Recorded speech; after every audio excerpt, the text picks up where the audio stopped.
Here are 6 potential signs of overtraining that you can monitor and test for in order to dial in your recovery, optimize your performance, and lower your risk of injury. First of all, let me define what overtraining actually is. What's commonly described as overtraining or overreaching is a state in which an athlete does not recover from training and non-training stresses so that athletic performance is impaired in the medium to long term. It's important to understand that training only provides a stimulus, but positive training adaptations actually happen at rest. Your muscles need 24 to 72 hours to fully recover from heavy training sessions, so it's crucial that you prioritize rest and recovery. If you've seen stagnation or even a decline in performance and you feel like you might be overtraining, then there are a few markers that you can test and observe. The more of these boxes you tick, the more likely it is that you have pushed it a little too hard for a little too long and that you might need a rest day or a deload week. Keep in mind that the symptoms that I am going to describe are not exclusive to overtraining, so if in doubt, please check in with your doctor to rule out any serious medical conditions. The first warning sign is a general feeling of fatigue that is long-lasting. This can manifest as low energy levels, irritability, a lack of focus,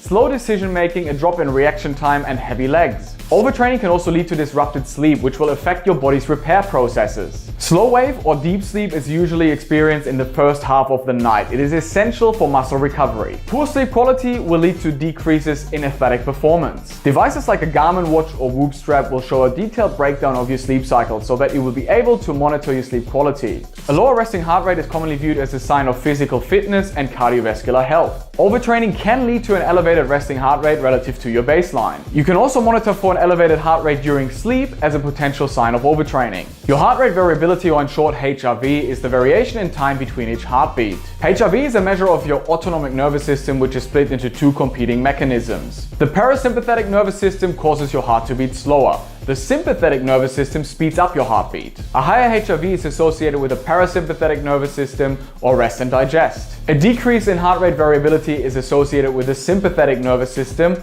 also known as fight or flight. If your HRV is chronically lower than your baseline, this could be a sign of overtraining. The counter movement vertical jump is not only a measure of lower body power, it can also be used as an indicator of neuromuscular fatigue. If you notice a drop in vertical jump height compared to your baseline prior to your training session, this might be a sign for you to slow things down and prioritize recovery. Keep in mind that a training session with high demands on your lower body in the days leading up to your test could also cause a drop in vertical jump due to muscle soreness rather than overtraining. Another indicator of nervous system fatigue is a decrease in grip strength relative to your baseline. You can measure your grip strength by pressing down on a scale or grip strength trainer, or by use of a hand grip dynamometer. Again, keep in mind that a training session with high demands on the forearm muscles like grip fighting in BJJ or a pull workout leading up to your testing can temporarily fatigue your forearms and throw off the grip strength test.